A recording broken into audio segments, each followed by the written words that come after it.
Hey guys, here we are again. Another video for Sunday morning. This time due to the solid sheet of ice that is our church parking lot. At the time I'm making this video, it's Saturday, February the 13th. It's about 17 or so degrees outside, still snowing last I looked.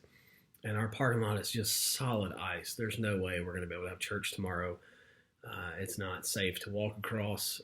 So here we are. But we're still going to have a little bit of church together, and so I'm going to make this video again for our sermon. This morning, we're looking at a passage from 2 Kings chapter 2, verses 1 through 12. 2 Kings chapter 2, verses 1 through 12. If you would like to read that on your own, now would be a good time to pause the video and do so. I'm just going to talk about it and assume that you have already read it. So this morning we're looking at what I'd call a really intriguing text in 2 Kings. It's a relatively famous story that no doubt many of us have heard at some point in our lives. The story of Elijah being taken away in a chariot of fire.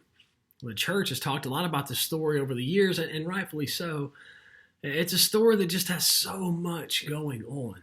You could talk about it forever and probably never run out of layers to discuss. It's just so rich. But before we get too far into the story, we need to talk a little bit about the two people involved, Elijah and Elisha.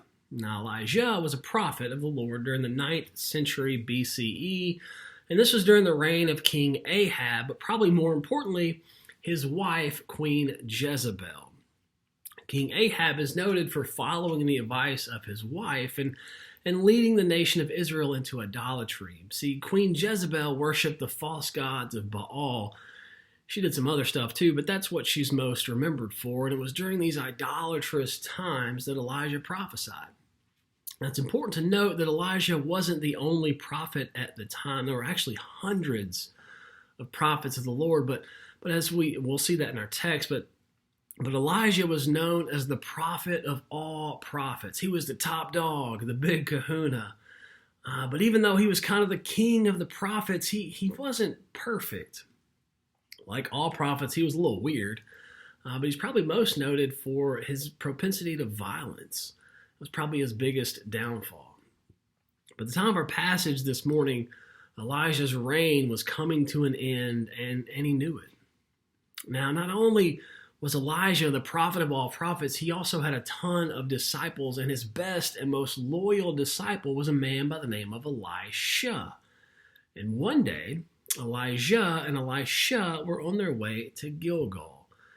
And evidently Elijah knew that his prophecy career was coming to an end. Or at a bare minimum, he knew that something was going to take place, because he tells Elisha to stay back in Gilgal because the Lord had called him to Bethel. Elisha responds and says, I'm not going to stay in Gilgal. I'll be following you wherever you go. And when they get to Bethel, the prophets of the Lord that are there, they come out to Elisha and they say, don't you know that the Lord is going to take your master away from you today? Elisha simply says, yeah, I know, but I don't want to talk about it, so be quiet. A bit of an odd response, but it's what he said. And next, Elijah tells Elisha to stay in Bethel. He says, because this time the God's called him to Jericho. He says, no, you stay back. I'm going to go on to Jericho. And again, Elisha responds and says, I'm going to follow you wherever you go. And again, they get to Jericho. The prophets of the Lord that are there, they come out and they meet Elisha and they say to him, don't you know that the Lord is going to take your master from you today? And again, Elijah says, yeah, I know, but I still don't want to talk about it.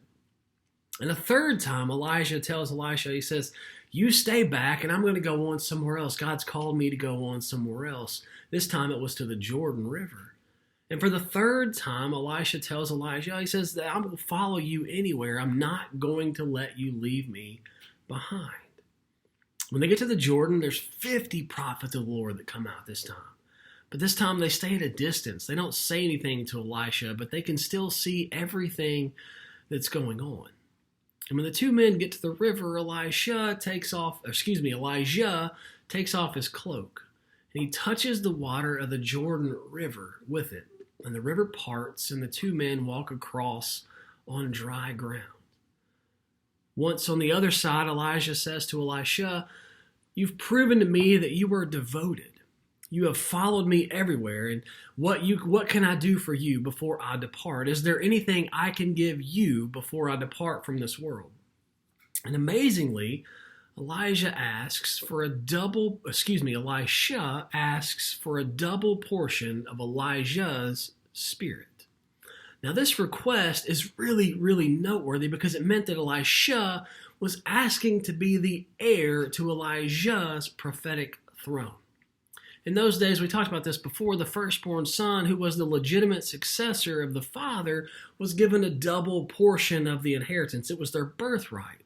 So for Elisha to ask for a double portion of Elijah's spirit was him asking to pick up where Elijah is leaving off. It was Elisha asking to carry on in Elijah's footsteps, to be the prophet of all prophets, the king of prophets, to pick up right where he was leaving off. It was a bold request. And Elijah says, what you've asked for is difficult.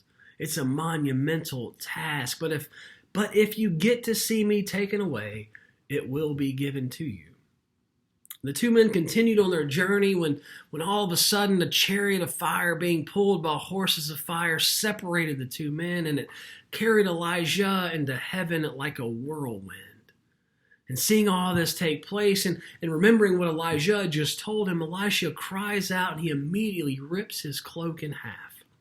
Now, interestingly enough, this is a sign of mourning. Ripping his cloak was a sign that he was mourning. It could have been that in that moment he was so overwhelmed by everything that had just taken place, along with this new station in life that he had just seen was going to be his, that all he could do was mourn. It's also possible he was mourning the loss of his dear, dear friend. Either way, what a peculiar story, right? It's a pretty interesting story here, and as I mentioned in the beginning, there's just so much that actually takes place in this story. But this morning I really want to focus on the journey, all the places that they stopped along the way. Obviously, this story is this huge event in the Israelites' history. It's the changing of the guard. The prophet of all prophets essentially retires and the new guy steps in. It's a monumental change. But before all that happens, God takes Elijah on this incredible journey through Gilgal and Bethel and Jericho and to the Jordan. 4 places where major events took place for the Israelites. Gilgal, the very first place the Israelites camped after crossing the Jordan River for the first time, after they had wandered in the desert for 40 years. Gilgal was where the Israelites spent their first night not wandering in the desert. A pretty special place, to say the least. Bethel, a place where several encounters with God had taken place, the place where Abraham built his altar and where Jacob had his famous dream. Again, another incredibly special place for the Israelites. Jericho, the site of the Israelites' famous battle that was actually the first battle they fought in their conquest of the land of Canaan, their promised land. It's the battle that they won where they walked around the wall and blew horns and the walls fell down. It was such an incredible place for the Israelites' history. And finally, the Jordan River itself. When they get to the river, Elijah parts the river and the two men walk across on dry ground. Sound kind of familiar. Moses parting the Red Sea, again an incredibly special event in the Israelites' history. 4 major memories for the Israelites. What a walk down memory lane. What a way for God to remind his people of all the times he'd been with them and seen them through some pretty difficult situations. What an incredible journey. Which kind of got me thinking this week. What kind of victory lap could God take in our lives? What are some of the things in our lives that we can look back on this morning and be thankful for how God has seen us through? Maybe it was an illness. Maybe it was the loss of a loved one. Maybe it was raising your children Maybe it was just a huge shift in life. Maybe it was just the year 2019. Whatever the case, maybe it was all the above. Whatever the case, what would God's victory lap in our lives look like this morning? And when's the last time we thanked God for all He's done for us?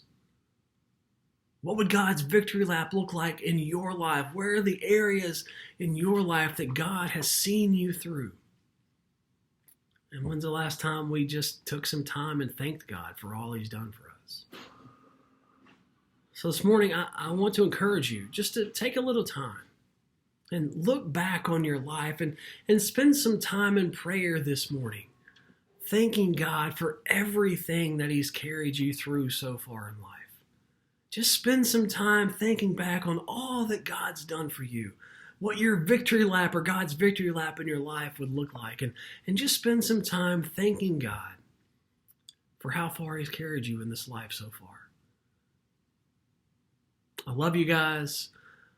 I miss you guys. I'm hoping for some snow this week. Looks like it's going to happen.